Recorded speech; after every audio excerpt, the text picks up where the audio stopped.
தமிழகத்தில் சமையல் எரிவாயு தட்டுப்பாடு ஏற்பட்டுள்ள சூழலில் திருவள்ளூரில் வீடு புகுந்து சமையல் எரிவாயு சிலிண்டரை தூக்கிக் கொண்டு எஸ்கேப் ஆகியிருக்கிறார் ஒரு மர்ம நபர். துணிச்சல் திருடர் சிக்குவாரா?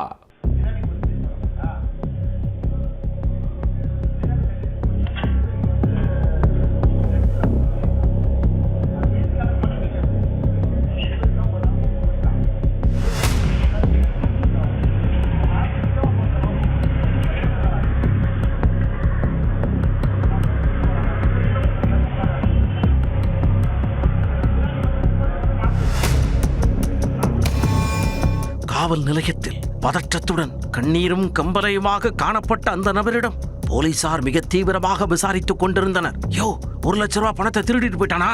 இல்ல சார். 4-5 சவரன் செயினை கொள்ளையடிச்சிட்டு போயிட்டானா? அதுவும் இல்ல சார்.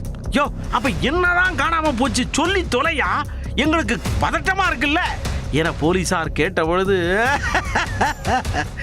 சிலிண்டரை தூக்கிட்டு போயிட்டா சார், படுவாவி திருட சிலிண்டரை தூக்கிட்டு போயிட்டா சார் என குமரி குமரி கதறி இருக்கிறார் அந்த வீட்டு உரிமையாளர். உடனே போலீசார் முகத்தில் ஒரு பயம் மற்றும் பதற்றமும் தொற்றிக்கொண்டது. போலீசாரே அதிர்ந்து போகும் அளவுக்கு அரங்கேறிய சிலிண்டர் திருட்டு சம்பவத்தின் பகீர் பின்னணி என்ன?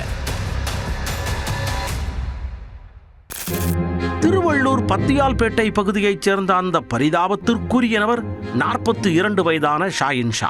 கார் ஓட்டுநரான இவர் மிகுந்த சிரமத்திற்கு நடுவே ஒரு LPG கேஸ் சிலிண்டரை வீட்டில் பத்திரமாக பாதுகாத்து வைத்திருந்தார்.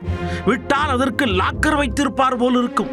யாருக்கும் தெரியாமல் பாதுகாப்பாக வைத்திருந்த அந்த பொக்கிஷத்தை, அந்த பாரிஜாதத்தை மோப்பம் பிடித்து அந்த ஏரியாவுக்குள் நுழைந்திருக்கிறார் ஒரு மர்ம நபர்.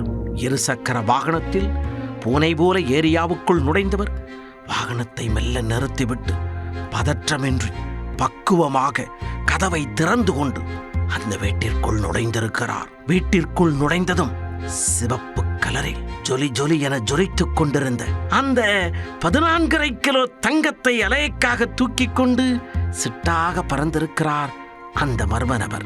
தனது 2 சக்கர வாகனத்தில் அதை கட்டிக்கொண்டு ஏரியாவுக்குள் ஜேம்ஸ் பாண்டாக பாய்ந்து அவர் சில நொடிகளில் மறைந்தே போய்விட்டார். இந்த கிரேட் கொள்ளை சம்பவம் அங்கிருந்த CCTV கேமராவில் லவக்கென பதிவாகியுள்ளது. இதனால் வீடுகளில் சமையல் எரிவாயு வைத்திருப்பவர்கள் எல்லாம் வயிற்றில் புளியை கரைத்தபடி கண்களை சிலிண்டர் மேல் போக்கஸில் வைத்தபடியே அமர்ந்திருக்கின்றனர்.